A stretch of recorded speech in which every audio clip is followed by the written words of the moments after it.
Well, welcome back. I'm Nate Smith with GrayMatter. I'm excited to be here today with some of my colleagues, and these are really some of the leaders that we have in the company providing great expertise across lots of different areas. So sitting next to me is Deston. Next over is Inderdeep Huja, and then Tod Virden at the end. Guys, why don't you just go ahead and introduce yourselves briefly, and then I've got a couple of scenario questions I want to run by you and just kind of get some of your feedback on. So Deston, go ahead. All right, I'm Deston Day. I am the head of services for GrayMatter. I spent my entire career in the automation world. Worked previously at Dow Chemical on the manufacturing side of things. Worked at Technip as a engineer doing capital projects. Also spent the majority of my career working with Emerson, also doing obviously automation, but working with clients, doing a lot of digital transformation, delivering projects, working with businesses in order to help them, identify strategies and solutions to, take their platforms to a different level and really help them from an enterprise perspective. So a lot of time really working in the space that we serve, and really excited to be here and talk with you all today. Great. Inderdeep? Yeah, Inderdeep Huja.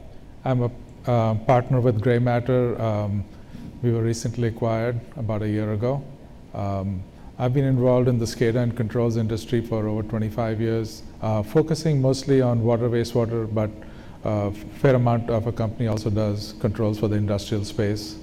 Very excited to be here and be able to talk about some of the topics that Nate's going to present and answer any questions that anybody has. Tod. All right, good afternoon, everybody. My name is Tod Virden. I'm one of the solution architects. My focus is really on digital transformation and MES implementation in the manufacturing segment. I spent about 15 years in manufacturing with General Electric, making light bulbs, medical equipment, and then choo-choo trains. Was a customer at GrayMatters for about 4 years before joining, coming up on 2 years ago now. That's great.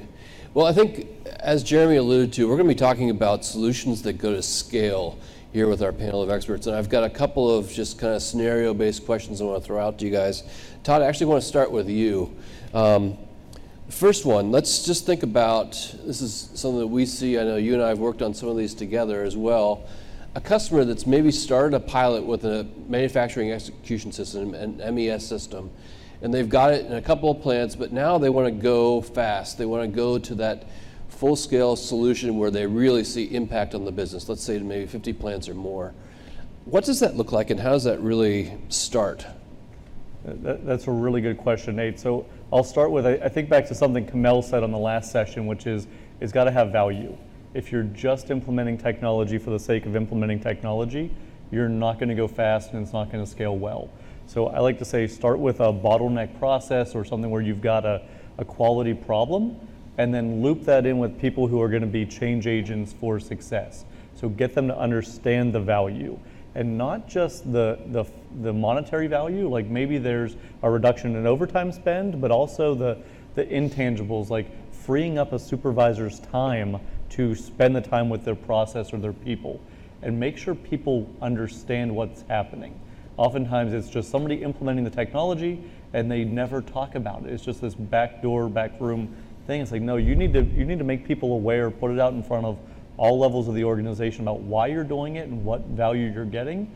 And then they'll end up being a draw, and people say, ooh, pick me next. I have that same problem. I've got a similar line. Can you come solve it here? And it becomes a pull instead of a push. If you're pushing the tech to the 50 plants, it's gonna be a lot harder than if you're getting it pulled into the 50 plants. Yeah, that makes a lot of sense. And that I think rings really true on our manufacturing side of the house. But we also do a lot of work on water, wastewater. And Inderdeep, I want to throw this next one to you. Just when you're looking at a typical water, wastewater customer, and the budgets are tight, the margin for error isn't that great. How do you guys in your team really show that ROI with a water, wastewater customer? Yeah, the value and ROI in water wastewater is slightly different than manufacturing. I think the biggest thing we have noticed is about data-driven decision making, provide information to the operators, and it provides them insights onto how to have more successful outcomes. And the other things we have noticed is, they're an important thing to the operations and utility are alarming, putting in, making things more safe. Safety is a huge concern, and you want to put in really good alarming software to be able to enunciate and let the operators know what's going on so that they can address it. The other area is compliance reporting. So now you have all of this data coming in from not only processes, but there is LIMS data. So the reporting for compliance purposes to various state and local agencies becomes more accurate, becomes more timely. So that's a huge benefit to them. And we also seeing that tying in energy power monitoring systems into SCADA, and again they're able to see what's going on in their facility in terms of energy. And in terms of ROI, you look at things like SCADA data integration between SCADA, CMMS, and GIS, and providing that single pane of glass. And that's hugely important to clients who are on the digital journey. So those are some of the things that I think of. The other things are cost savings. I want to mention cost savings. You want to benchmark before and after chemical usages, energy usage for a facility. Manpower is a big one, so you can look at manpower before and after you put in automation and technology. I think that's huge for them to be able to benchmark it, see what's going on, and you implement some technology, and so you have some reference points on what the ROI could be. So that was a really great list of a lot of different areas. If you were to have to identify one or two areas that you see water, wastewater investing most in today, we're all about data as opposed to opinion. What's the trend overall that you see investment going into with water, wastewater? Right. I think just because of everything being in the news and utilities and Oldsmar and Colonial Pipeline and so on and so forth. I have a client who says, is doing a spend on cyber. He says, I asked him what is the most important thing to him, and he said, I don't want my name to show up in the newspaper. So that was driving his spend on cyber. So cyber is really important. So utilities, they're funding that big time. And the other thing is I see is analytics, especially asset management, and they look at their big pumps, big devices that are out there, and they want to be able to, instead of doing maintenance on a scheduled basis, they want to get into more of a predictive analytics model, so that they save money on maintenance. They're not doing it on a scheduled basis. They're doing it when an asset needs to be maintained and serviced. So those are the two areas I see a huge emphasis on in the water wastewater world. Obviously, chemical. One of the things that comes out of all of this is looking at chemicals before and after. That's another good example. But I think what I've seen predominantly, the two spaces that I see is the cyber, because everybody's worried about that, and then analytics to be able to improve their operations and get their ROI. Yep. So that makes a lot of sense. And my next question, I want to head to you, Deston, and really it comes through kind of the fruition of our tagline with GrayMatter, which is transforming operations, which we've just heard about from Tod and from Inderdeep. But the other side of it is really empowering people. Tell me just overall, from the people side of the equation, how do you see change management taking place within these projects? How do you see the workers being empowered to really kind of embrace these things? Yeah, that's probably a good question. I think a lot of times we have these grand ideas and we forget the people behind, right? And that's an extremely important aspect. What you really have to look at is, I think, two things. Is one, really having a good focus on what is the pain that you're trying to solve. Because change management is going to make it hard, right? Is that people going through change and organizations going through change they get stuck at some point. And if they don't remember their why am I doing this? Then they either stop or they pivot off into some direction, and it's really hard to kind of really realize what they're ultimately trying to get. The other side of it is that you need a win for everyone at every level identified, whether you like the idea or not. There's going to be somebody within your process, within your organization, that has the ability to kind of derail things or stop things or slow things. So if you don't start off kind of identifying those and really setting clear goalposts and making sure that everyone's really bought in, change management gets really tough. I think one of the things that I would look at is, we think we identify pains pretty well. We think, oh, this is the nagging issue. Right. But you probably need to go a level deeper and make sure you're really exploring to kind of flush out a lot of things, or else they do crop up.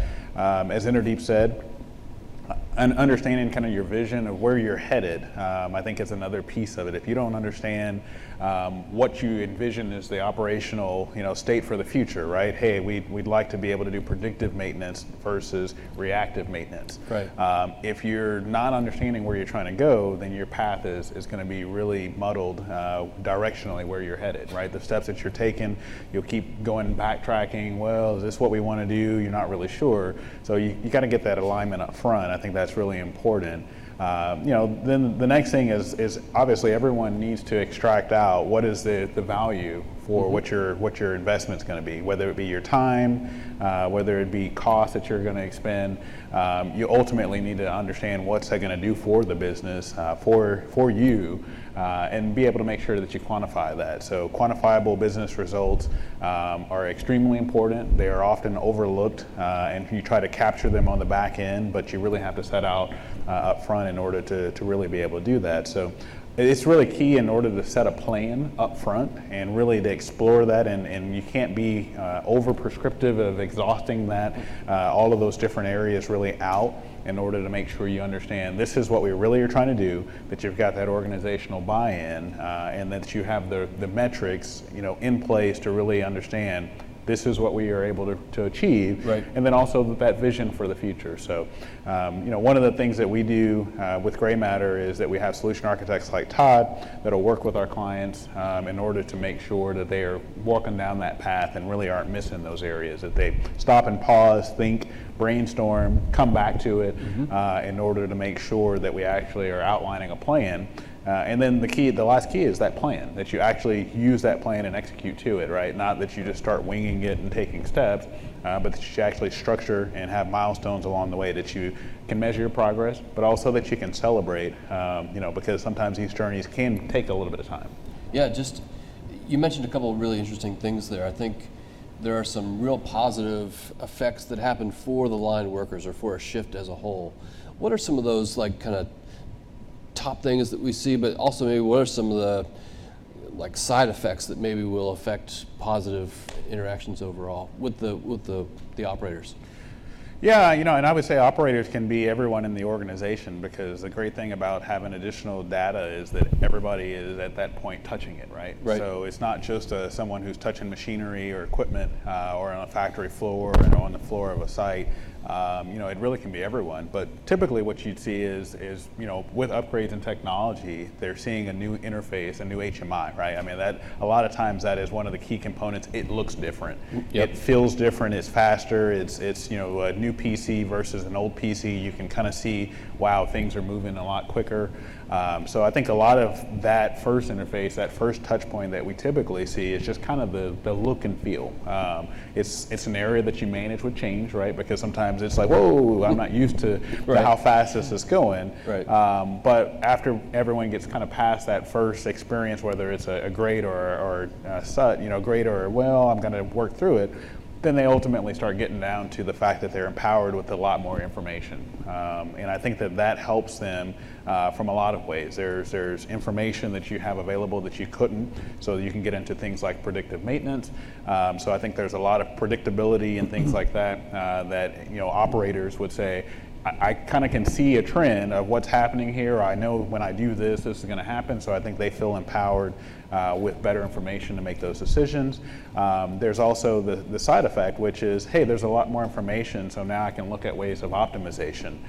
So a lot of great ideas come out of that, where now you can say, hey, we can actually make some adjustments. We have a little bit more data. Efficiency comes out of it. These are things that now that we're able to see this, I can understand how to maybe optimize what I was doing before. There's opportunity just because a lot of times our clients are looking at this and taking a strategic approach. Laura said that earlier, is that once you have one site, that's all great, but if you have multiple sites and you start getting them doing the same thing, right. Now you get that leverage, that scale really starts to kick in. So a lot of times you start to see the ability to have everyone doing the same thing is where you start to unlock a lot of potential as well. So there's a lot of, I would say there's a touch point really at all different levels when new technology is introduced. We see a lot of things and we're able to help our clients in order to achieve that, and then technology is continuing to change, and so that's the great exciting thing about it, is there's new things all the time that we are able to say, we learned something new and we learned it with you, and then we can continue to leverage that with you. That's great. You mentioned something earlier, and I actually want to bounce us back over to Todd. Todd, when we think about stakeholders in a project, you've got a big digital transformation that's going on, and you're looking at who ought to be in the room. And I imagine that at different points in the project, there's going to be different people that should be in the room. But can you talk a little bit about, let's say we're about to kick off a project, what's the kind of key list of folks that need to be in the room, and maybe even I want you to give me also the surprise one that maybe wouldn't necessarily everybody would think needs to be there. I've got a couple in my mind, but tell me what you think. That's a really good question, Nate. I've actually talked about this a few times recently, and my answer is I want one of everybody. So if I'm in a factory, I want to talk to the plant managers, the quality managers, the material managers, obviously the supervisors and the shop floor operators. The EHS folk, they often get forgotten about, but they're ones that you can usually help find some additional funding, right? Environmental reporting is something that we spend a lot of time helping people with, and often that gets outsourced to consultants. So if you can automate the data reporting to the DEP or air, water, whatever, I like to make sure that I say I want to talk to them, but also like sales and marketing. Right? A lot of people say, well, why on an OT engagement are we bringing in sales and marketing? I say, because they know what their customers care about. And maybe you can do something different in your factories that helps align to their strategy. Maybe they're trying to sell something different to their customers, and they say, oh, would you like the data prepared in a different way to make it easier to do business with that company? Where the people in the factory don't always have line of sight to those personas. So I say the more the merrier, and let's get as many different personas as possible in the room talking about what's going to happen, and they will all bring a different aspect of change and benefit and the things that they care about. And then I say, okay, now let's stop. Let's not try to do everything in the first week, right? You got to then set the roadmap and say, we're going to do this first, then this, and make sure that everybody's being heard, but not try to solve for every single problem at first. Yep. Right. Yeah, I was in a meeting once, and the CFO and a line operator were in the same room, and there was a $5,000 request that had gone unfulfilled for 3 years, and the CFO realized in that moment that was a 10x return if he just simply signed that up, and he did it on the spot there. So my surprise guest is someone from finance, someone that's got the actual ability to fund all of the grand ideas that are in there. That's the one that I've always seen. One last question to you, Todd. Just looking for that kind of gateway to the bigger projects.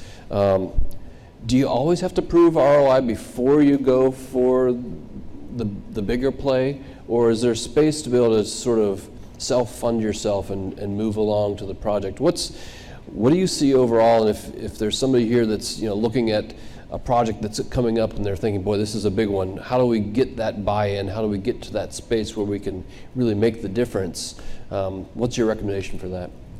Well, your surprise guest is definitely going to have a say in the matter, right? So always there's a financial aspect. I think back to a book, The Lean Startup by Eric Ries, and using leap of faith assumptions.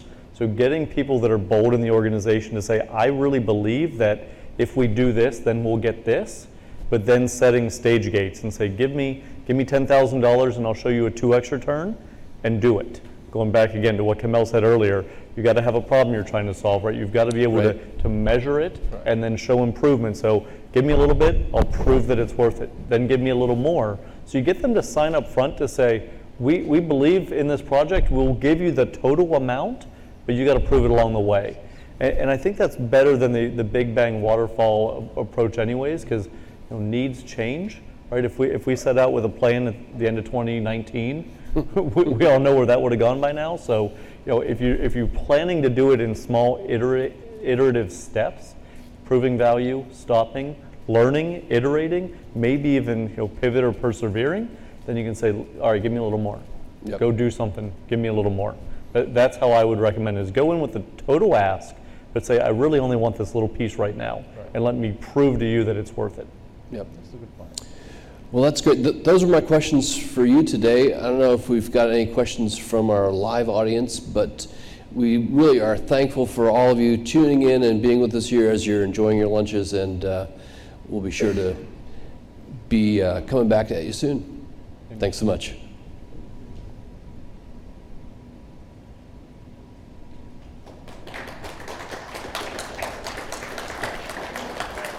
We have questions. Oh, we do have some questions.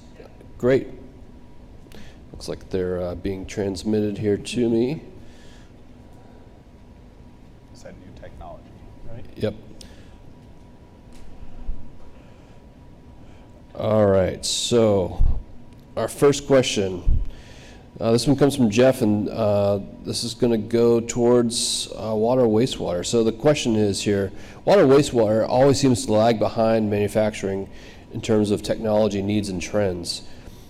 How have you seen advanced analytics used in the water wastewater industry today? I think the first place they use it is for asset performance. That's a big deal because they can have huge, just an example is like a water treatment plant could have a 500 horsepower pump, and it's a huge asset.